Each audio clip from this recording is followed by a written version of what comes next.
and some other things. So stay tuned on that, because I think we've accomplished quite a bit, or done a lot in the last year to help document and sort of inform the other climate science centers of things that we've done over the last year. I guess the other thing, and I'm not sure if you've heard this from Shannon or if she's reached out to you, but Shannon's been working, or is on the organizational committee for the next adaptation forum. So I can't remember exactly where the timeline is for that in the way of getting sessions and all that organized, but I know it's coming up, so keep that in mind too. I guess that's it for right now. Okay, thanks, Dennis. Okay, well, I guess we're ready to get started then. Thank you to Amanda Cravens for being our presenter this afternoon. She is, if you don't know her, she's a Mendenhall postdoc at the USGS here in Fort Collins, and Amanda is an interdisciplinary social scientist, and her research interests include the translation of scientific information into decision-making, collaborative learning, the role of technical information in conflict resolution, and evaluating the effectiveness of decision support software. And she will be talking to us today about understanding the effectiveness of decision support, the importance of user experiences, and social context. So thanks, Amanda. You can get started when you're ready. Great. Well, thank you, everybody, for having me this afternoon. And I'm going to go ahead and dive in. If you've got questions, you can stop me, or I hope we'll have quite a bit of discussion at the end. So sort of whichever you want to do, that's fine with me. This talk really is drawing on a case study that comes from coastal management, but I think it's something that's relevant to a lot of other environmental management areas. There's a lot of calls for decision support, particularly in the climate adaptation realm, that's relevant to this group. And there's been a lot of discussion of co-production of scientific research, which is certainly related, but what I'm talking about today is something that's a little bit different. This research draws on methods from the learning sciences and computer science to understand how the design and implementation of decision support tools influence user experiences, and I argue the ultimate success of those decision support efforts. So just a little outline of where we're going.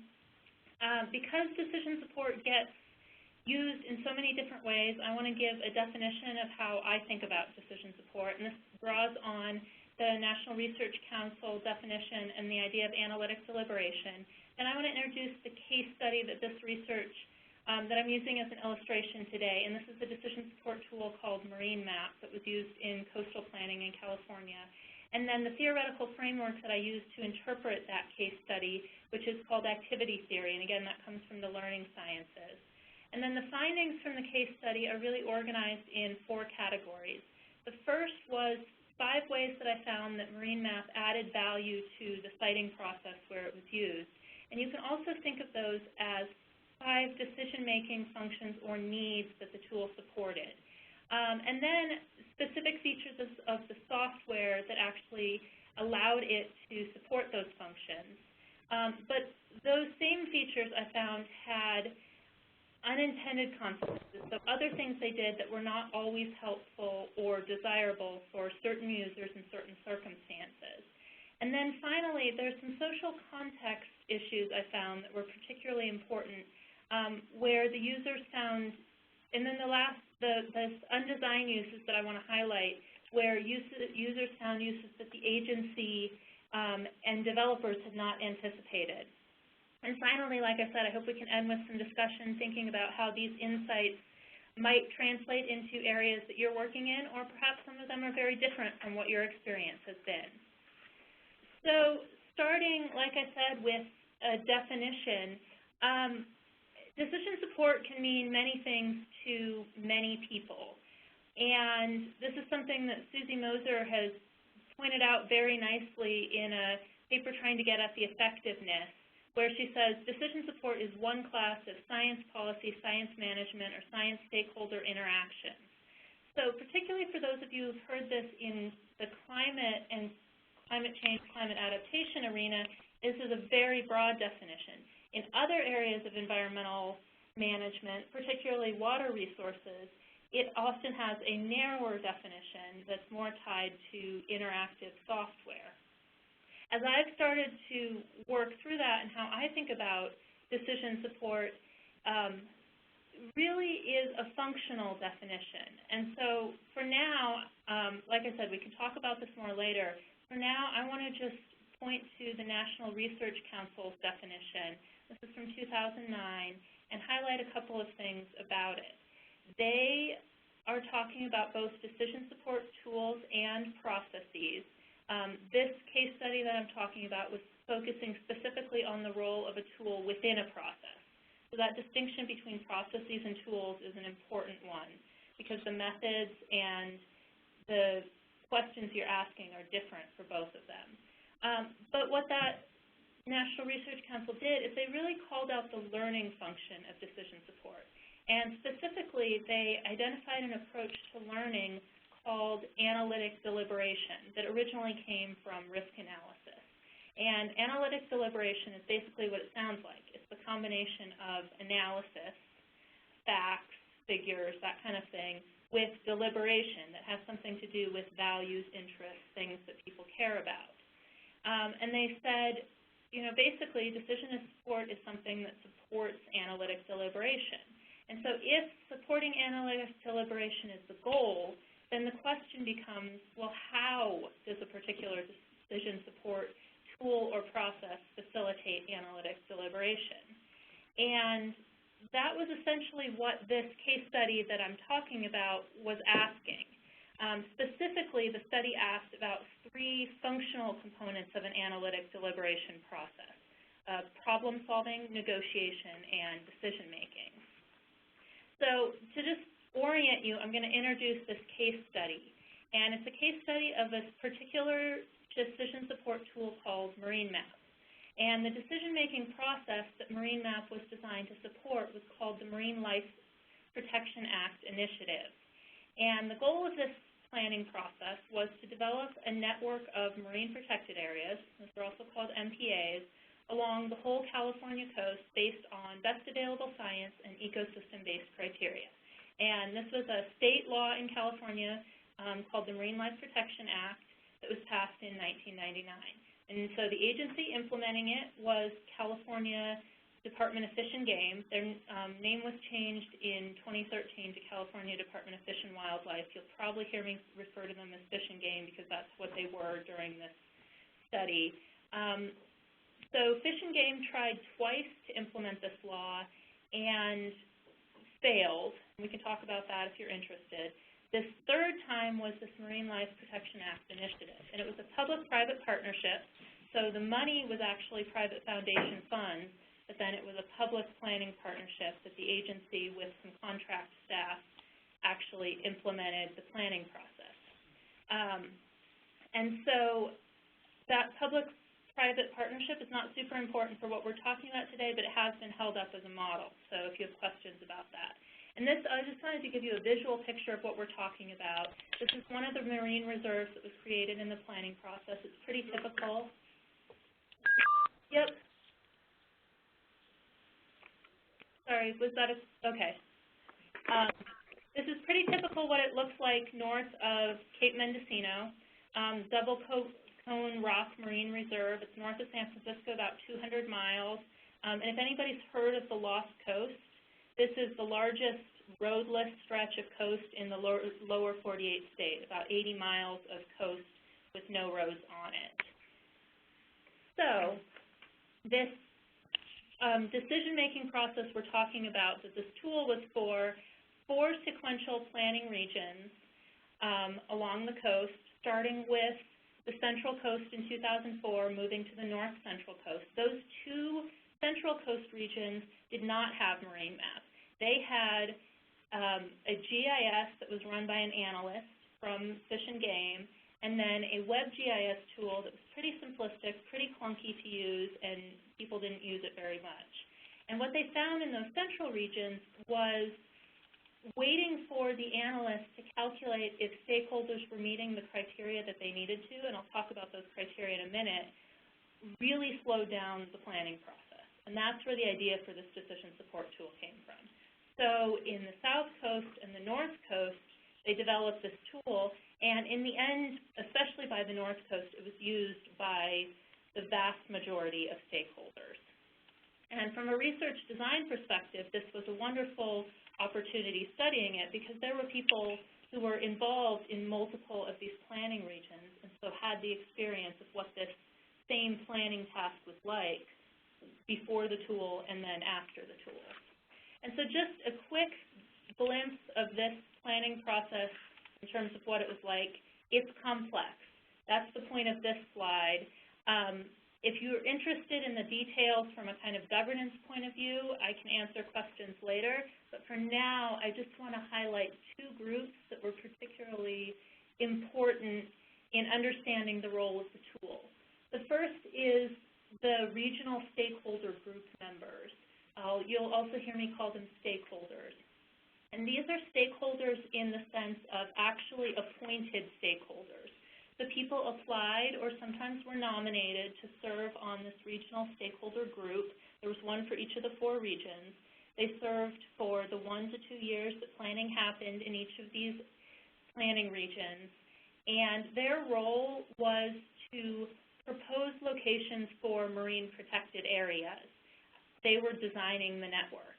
And then their proposals would go to be evaluated by the scientists, and then ultimately their recommendations would go to the Fish and Game Commission to make the decision. Initiative covered their costs to enable wider participation. And in the North Coast, there was one consensus proposal. In the South Coast, it was a lot more controversial, and there were multiple proposals that went up to the commission. The scientists, so the science advisory team members, mostly natural scientists, a few social scientists, economists. These were also appointed.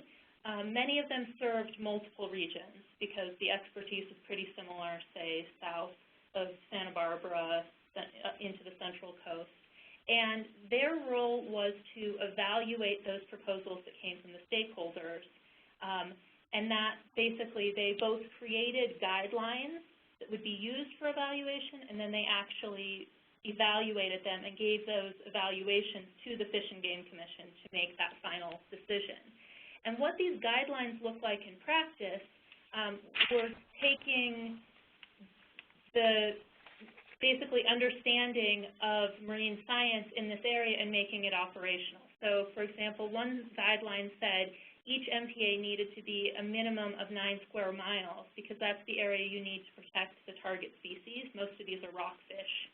Another said that the minimum spacing is you can't have more than 50 miles between MPAs because that's how far the larvae for your target species will disperse. So really the science advisory team is making these guidelines operational.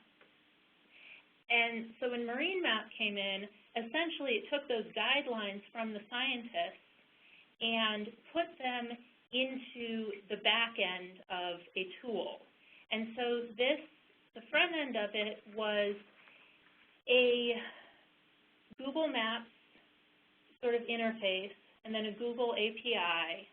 And the user actually could draw a polygon on it, the way you would with a GIS kind of tool, and say, I propose this as my idea for where we would put an MPA. And then the model on the back end that's tied to those science guidelines would actually calculate and give them a sense of, well, are you over that 9 square mile threshold? So there's some of these that are at the level of an individual MPA, and then once they start putting a network in there, well, what's your spacing? Do you have the different habitat types you need? Because you need to have kelp, you need to have rock bottom at 50 meters, you need to have rock bottom at 100 meters. So basically, these guidelines became encoded into the tool so that people could get near real-time feedback on whether they were meeting them. The users could keep their shapes private and play with them. They could share them with a small group. or they could publish them, and they tended to do that as their ideas developed. And just a small kind of attribution note, this was developed with those foundation funds by a team from the University of California, Santa Barbara, EcoTrust, the Nature Conservancy, a little bit of help from Farallon Geographics. And then in doing this research, my collaborators particularly want to acknowledge Will McClintock and Chad Burke from University of California, Santa Barbara. Just a quick note about the study design. What I'm reporting today mostly comes out of the in-depth interviews, but those in-depth interviews themselves were informed by a survey of users looking at the logs from the software, so the records that the software actually leaves on the servers, some various documents, and then this process was actually videotaped by the state of California so that people who were not able to get to meetings could watch them live stream or watch them on video. So there's a tremendous video archive of this process available. Those things all went into developing the interview protocol that is informing what I'm talking about today. The theoretical approach, learning scientists think about a tool like MarineMap or a tool that might be used in a, science classroom for high schoolers or in a biology laboratory, and they think about it as a system. So from an activity theory perspective, a decision support tool is part of a system that includes the people who designed it, the social settings where its users use it, the people whose data goes into it. And there's a couple of implications from thinking about that at a system. The first is that thinking doesn't just exist in one individual's brain. The unit of analysis becomes one individual brain within a larger social context. And the second implication is once you start considering the people who designed it and their interactions, software isn't neutral, it actually has a role to play. It's sort of a little bit like actor network theory in some of the other social science branches. So that's the kind of theoretical perspective that influenced this study. Research questions, I've already mentioned it, but really getting at the role that MarineMap played in the MLPA initiative, and particularly how the software influenced problem-solving, negotiating, and decision-making, and then trying to get a level deeper and say, what tool characteristics or features influenced users' experiences?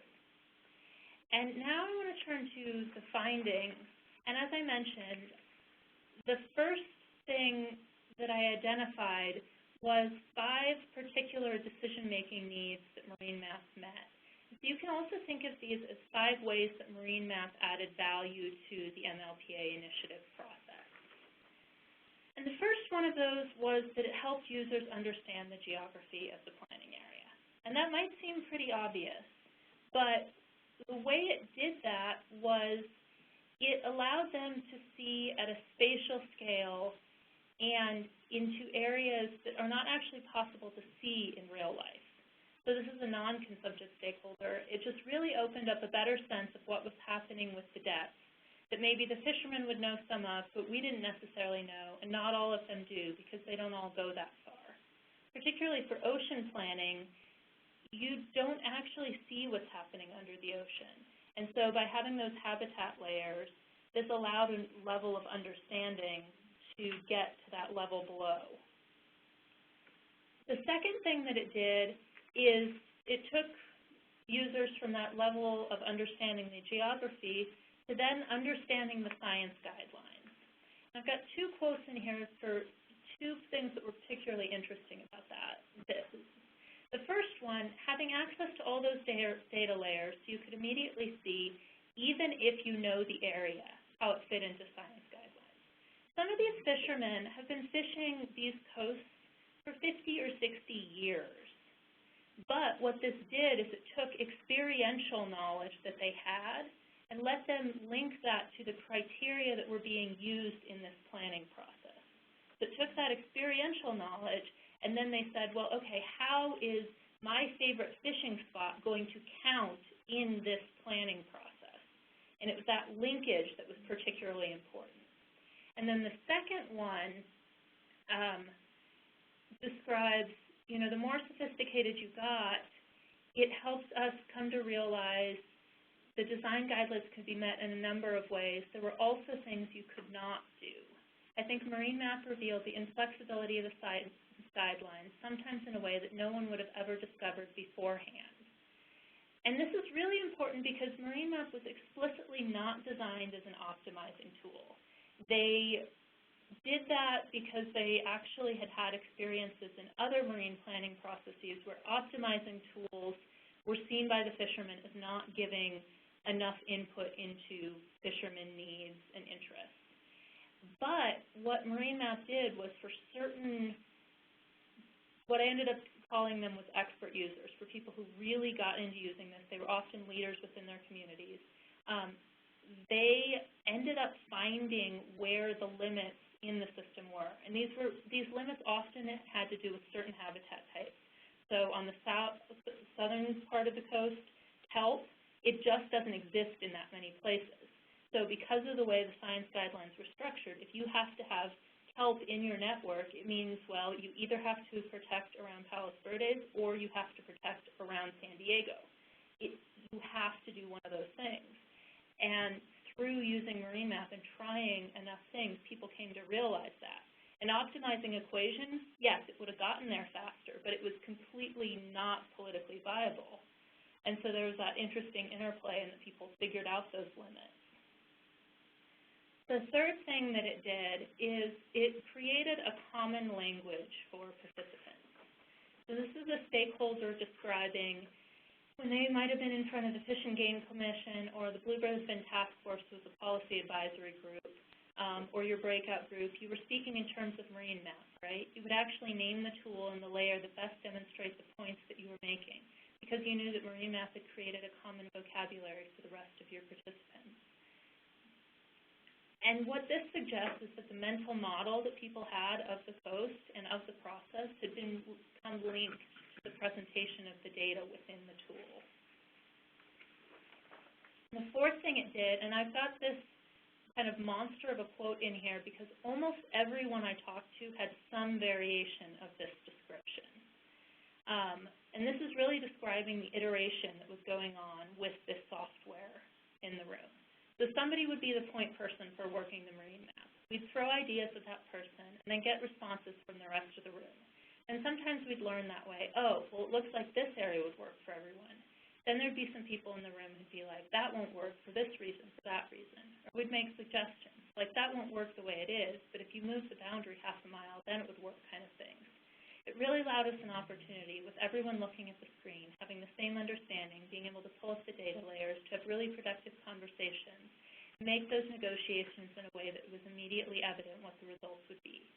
And this iteration of being able to see what people's interests are is really the heart of that analytic deliberative process that the National Research Council is describing, going back and forth between the analysis, the facts, well, if you put a marine protected area here, you're blocking the fishing access of this little town, and the discussion that uncovers the things that people care about. Well, yes, there's fishermen that need that access for safety reasons. We need to move it half a mile up the coast.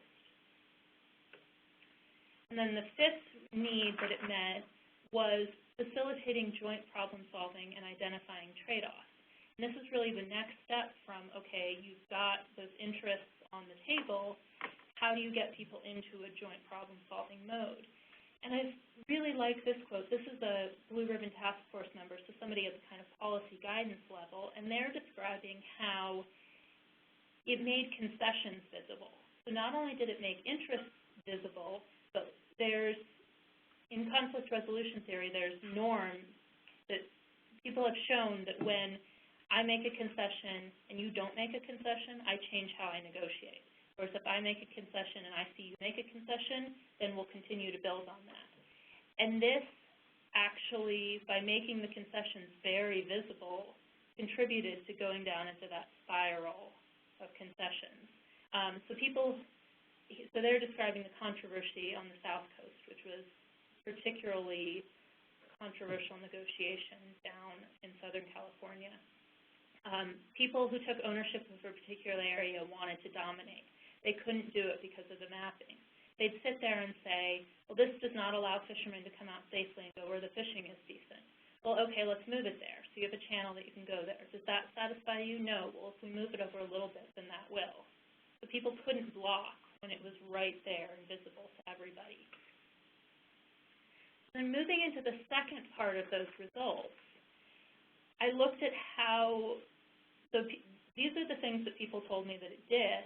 I started looking at how it did that.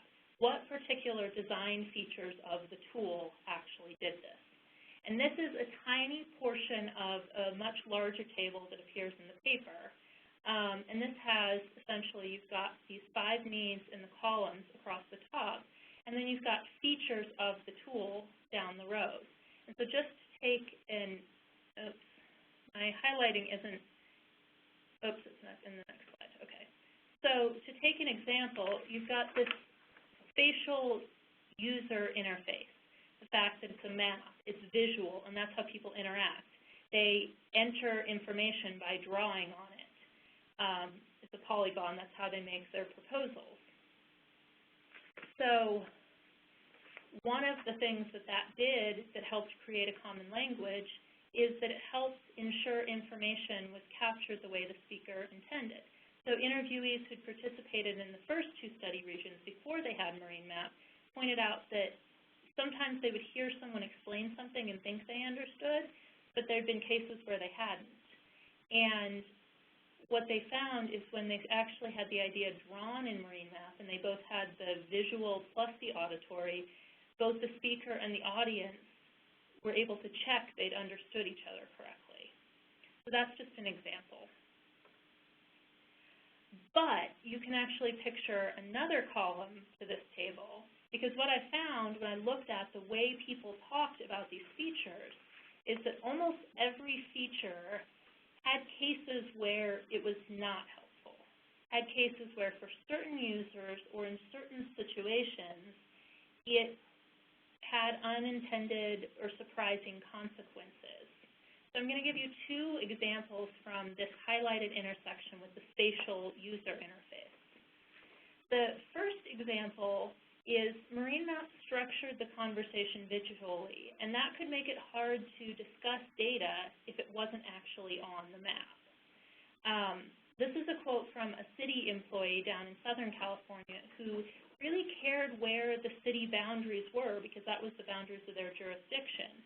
But they found it hard to have that conversation because city boundaries weren't in the tool in the version she was using. So those are just the facts of life that are going to make implementation so much easier. And if it means moving a line 25 yards, well, it's worth it. But I think I was the only one making that argument. I'm going and looking over our city maps and trying to get our city limits lines and drawing them on random pieces of paper. If that was a layer in MarineMap that was easy to bring up that people could see as, okay, these are some easy go-to lines, that would have made my life a lot easier because we're still trying to include that in the cleanup package to move a line 100 yards south. This is a second example of that visual interface and the consequences. And this one is about how the visual interface was designed that had influence on the decision-making. So a number of interviewees from the non-consumptive stakeholder side, so representing environmental NGOs, pointed out that issue they felt arose from the choice, and this is a choice that the developers made pretty arbitrarily when I'd asked them about it, to display economic information about costs of fishing, basically the cost of losing that fishing ground, so how much fishing took place there, on the map in red. So you're looking at the map and somebody's saying, look, right on the harbor, red, red, red. It does become harder to keep advocating for protecting that area. The conversation can get shoved over to, well, what if you just went over here where nobody's fishing? And this was compounded because the same thing was going on here as in that example number 1, where there wasn't a visual display on the map of what the benefit would be of protecting that area. And they had actually, EcoTrust had tried to quantify, EcoTrust had done the surveys to get this cost data. They tried to get at the benefits, and they found that it was They just couldn't actually put a number on it. And research in human perception actually says the same thing. We pay attention to red on another color background to a greater extent than if this economic cost information had been green. So the last thing that I want to talk about is some social context issues from the actual development of this tool. And these arguably are as important as the software design pieces that I was just talking about in contributing to users' generally positive self-reported experiences. The first two of these intersect with what you could call a co-production orientation, but they point to the need to engage users in co-designing software as well as scientific studies. So the first is that the process of developing this tool was quite freeform. The initial proposal, I've seen it, it was literally about 2 pages, and the developers were given quite a bit of freedom to understand the needs and go back and iterate and try things, go back, try things, instead of having a very rigid spec and a contract that bound them to it. The second thing is the development team included marine scientists as well as software design professionals, and they were what I ended up calling embedded. So they were attending meetings, in public meetings. They were basically had an open door policy with the regional stakeholder group members, the science advisory team members. So there were a lot of issues that came up, but the development team dealt with them pretty quickly. And folks said that that, plus the fact that they were approachable, personable, somebody used the word goofy, contributed to this fact that people were pretty satisfied overall. And those match some of the things that have been identified as best practices in software engineering. This last social context issue that we ended up calling undesigned use has been really interesting. It took my collaborators and myself, as well as the California Department of Fish and Wildlife, basically by surprise. And so in that initial survey, when we were developing the interview protocol, we had a question that said, have you used MarineMap since this planning process ended? And 69% of survey respondents reported using MarineMap since their participation in the MLPA initiative ended. So for purposes outside the planning scope of the tool design. And I've got listed some of those other purposes. So these are other planning purposes, communication purposes, things that could fall into the category of interaction between the MLPA initiative and other regulations, starting to get towards enforcement, this to avoid getting cited while fishing. Fish and Game eventually did do an app for fishermen to use. So a few of these things kind of went off into other tools. But this inspired us to put a question into the interviews to specifically ask people about their use of the tool after the conclusion of the official planning process. And what we found was a lot of frustration that the tool had disappeared. And this was among stakeholders, among NGO folks, and among staff of other agencies. A quote from an NGO stakeholder, there was actually a place where I needed to answer some questions about fishing pressure on the coast. I went on to MarineMap, and all the data layers had been taken down. I actually got a hold of the developer and said, I'm back. He said, well, that process is over. It's never over. I wanted that back. And so my interpretation of these findings, a couple of things. One, the use of the tool over, for some folks it was a year or two, for some folks it was up to 6 years because they were in multiple regions, created a sense of expectations, a sense of ownership, a familiarity. The tool and users' mental maps and understanding of the coast, the planning issues, the fishing, the environmental issues there became intertwined. And especially because, and so this is maybe this would be true in other processes or not, but for many of these users, this was their first major interaction with simple, user-friendly geospatial tools. The time at which this is taking place, from 2004 to 2010, that this planning process is happening, is a time of really fast development in popular geospatial tools. Google Maps came out in 2006. Google Earth launched in 2011. So even we're 5 years past that right now, but technologically we're in a very different place. But there were, except for the geospatial analyst type trained folks, and there are a few of them in this sample, they, this was an exposure to a different kind of thinking. But I think that there was a sense of expectations created. Fish and Game decided not to maintain this tool. They didn't have the money. They had some other tools that they were planning. Their view was that this planning process was concluded. UC Santa Barbara and EcoTrust took some of the learning from this and rolled it into fee-for-service tools, but they're not available for California in the same way. And this ownership question was exacerbated by the widespread perception that's not technically true, but it was definitely the perception that this tool was created with public funds. So just some takeaways, and then would love to hear your questions and discussion. Decision support tools work by simplifying the world, and so you can't really completely eliminate bias.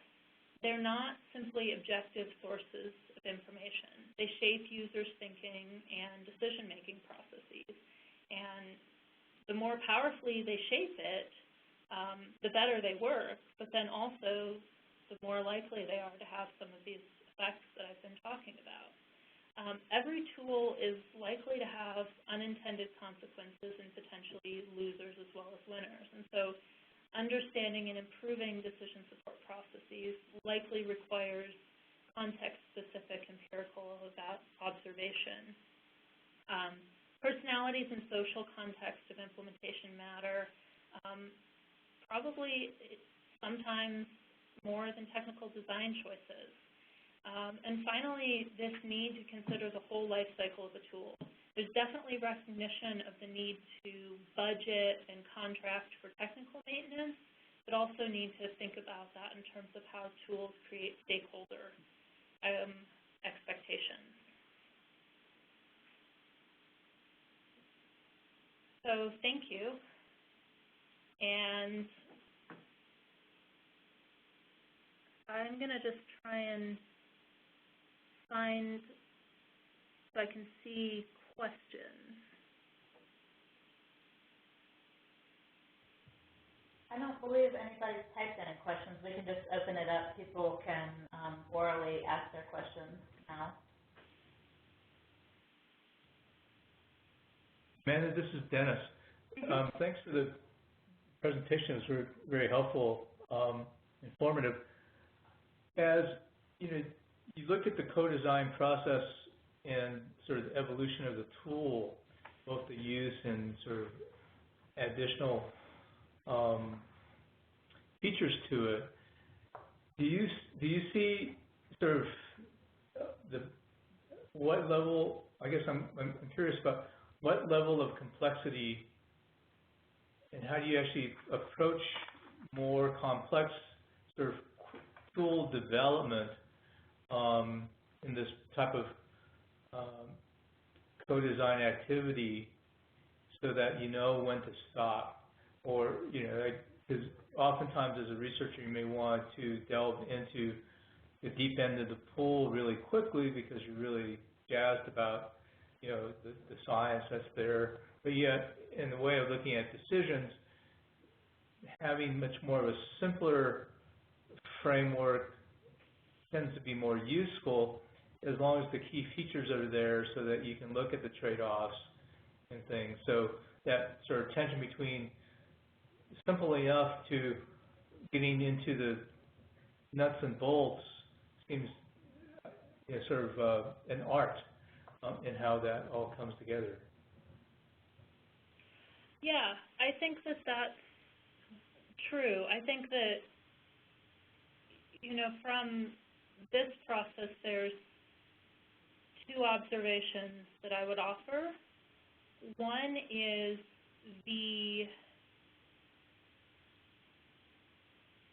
that embeddedness, the fact that you literally had the same people who were doing the coding sitting in the meetings with the decision makers.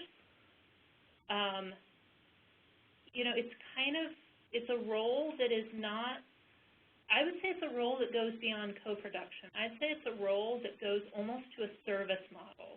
And when I talked with the developers, their orientation to it really was service in the sense of, what can we do? What can we make it do? What do you need? And I think that was kind of where the idea for this came from, was there was a decision-making process. The thing they were doing was broken. They set out to say what would be better. And I wonder if just that shift of what do they need, and that's where I think it does mirror the co-production piece of saying, what do they need?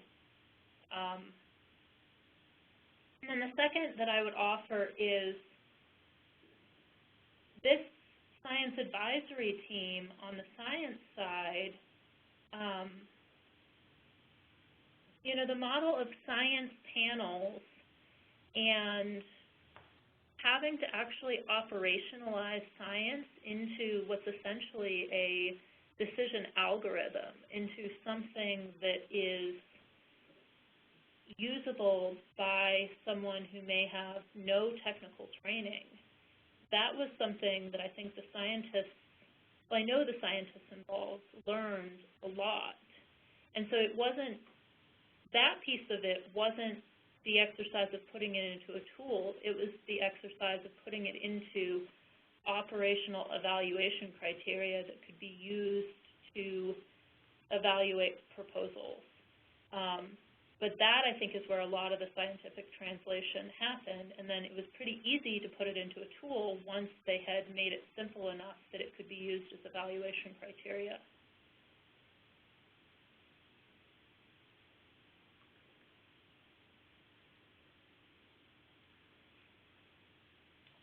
Okay, thanks, Amanda. Anyone else have questions? I guess I have another comment. It seems like the way that we're trying to use the RAM and trying to bring the various stakeholders together with information and actually sort of developing knowledge jointly with the programmers is the approach that we're taking on. So I guess, I don't know if you have some sense of how we're using the facility over there at the fort in sort of this type of dialogue with decision makers, if you've been involved in that yet, to provide some evaluation or a method of evaluation so that we can sharpen our understanding of what works and what doesn't. How do we actually get a better sense of how we evaluate the effectiveness of this type of methodology so that we can sort of document and learn from how we apply it to different problems. So I don't know if there's an evaluation tool that actually can help sort of sharpen our ability to use these type of methodologies. Yeah, it's definitely something that Brian and I have been talking about with Jeff, I think that, you know, we're still kind of early stages in those conversations, but one thing that we've been thinking about is trying to think about the actual kind of problem solving that's happening in the RAM and the kind of collaboration. And so saying, okay, the RAM is a place and the RAM is an offering, but when you have a group of scientists come in to look at data together, that's one kind of problem solving, and that may look different than when there's a group of scientists and managers that come to do decision making that may look, you know, quite similar actually to what I was just describing here. And there might be, you know, a third flavor where it's actually closer to climate outreach, where there's a group that really just wants to know what kind of climate data is available for Colorado, and Colin is helping facilitate that, and, you know, maybe they're looking at it with some habitat data. And so trying to, you know, think about what the problem solving and the kind of learning that's going on there, and then from there, I think that gets at some of the kind of evaluation. But I think, you know, right now, at least what we've been thinking about is that there's a number of things going on in the RAM, and they're not necessarily all the same, even though they happen in the same place. And I think there's a range of conditions to where, you know,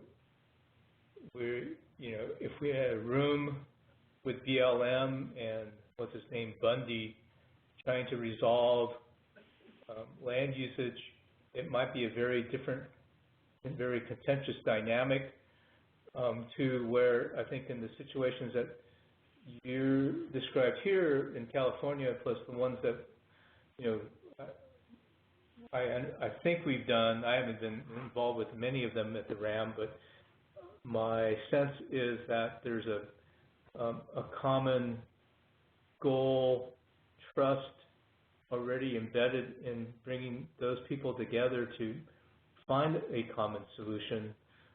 So I guess the polar case studies would be one where you're trying to resolve a contentious issue with this work, or would there be, you know, more of a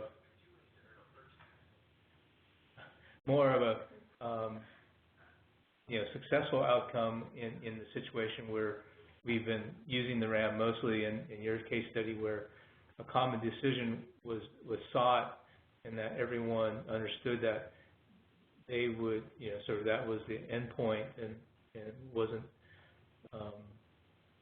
someone losing, someone winning sort of event, situation. Yeah, I mean, I definitely agree that the degree of commonality of perspectives that you start out with can influence, well, I think it can influence a couple things. It influences the way that the deliberation happens, and it can influence the extent to which you have debates over what we might call basic facts, but they're not necessarily basic facts to the people involved. I didn't highlight it a lot in this presentation, but this process was certainly controversial. In Southern California in particular, a recreational fishing national sportsman lobby got involved. This was a facilitated process, but that sportsman's lobby put incredible amounts of money into blocking this thing. My survey request, actually, you can still find it on the internet. It's kind of funny. It's on a blog for a recreational fishing thing, as if answering my survey was going to give them some input into this MLPA initiative that they were very unhappy about. But I think that, you know, one thing that I heard people describe was that there was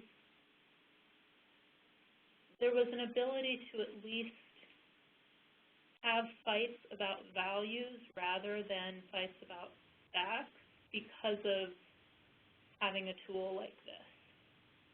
You still have tremendous amounts of fights over should you be even closing areas to fishing up on the North Coast where they've lost, huge amounts of livelihoods and huge amounts of revenue, and the salmon fishery has been decimated, and the lumber industry is gone, and those debates are still there.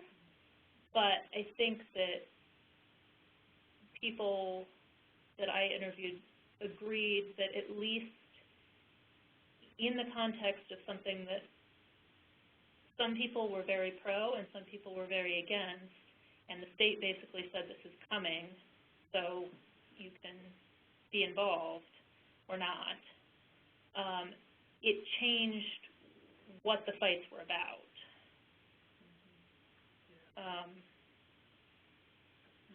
But I do take the larger point as well, Dennis, that the degree of commonality of perspective very much changes what needs to happen. This is Nina Burkhardt over at the board. I have kind of a related question, I think. So in terms of these stakeholder groups, I assume or understand that you tried to get a diversity of perspectives and you wanted various kinds of groups represented and that sort of thing. But then in terms of some of these other dynamics, people's values, level of, were you trying to cover this really broad range of values, and did it affect how you selected stakeholders? And did you have enough people wanting to do it that you could sort of have some filtering criteria? I'm just wondering what the composition of those groups was and how you decided to make it a certain way to get what you wanted out of it. So what I was trying to do is for my study, I was trying to get a representative view of people who had played different roles in the process. So regional stakeholder group and members, science advisory team members, folks at the decision-making level, the Blue Ribbon Task Force, staff, that kind of thing. But what I will say in terms of some of the most controversial elements is that those regional stakeholder group members were appointed. And what they learned in particularly the first region is that there was no point appointing the people who wanted to torpedo this process. And so the state and the facilitators did a pretty careful application and hand selection of people so the people in these regional stakeholder groups, and they, on the North Coast was the smallest, which I think had about 35 people. On the South Coast, it had about 75 people. It was huge. But there was a range of interests, but they selected for a collaborative orientation because they basically said, we will not get this done if people are not, if all they want to do is just, they don't want this to go forward. And so what that meant is I was interviewing people who were involved in the process, and there had already been a selection of people who were involved in the process by the state's appointing process. Okay. Okay, great. Thanks.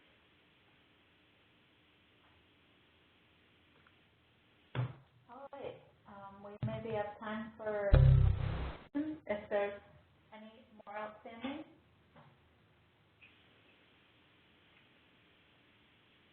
Okay.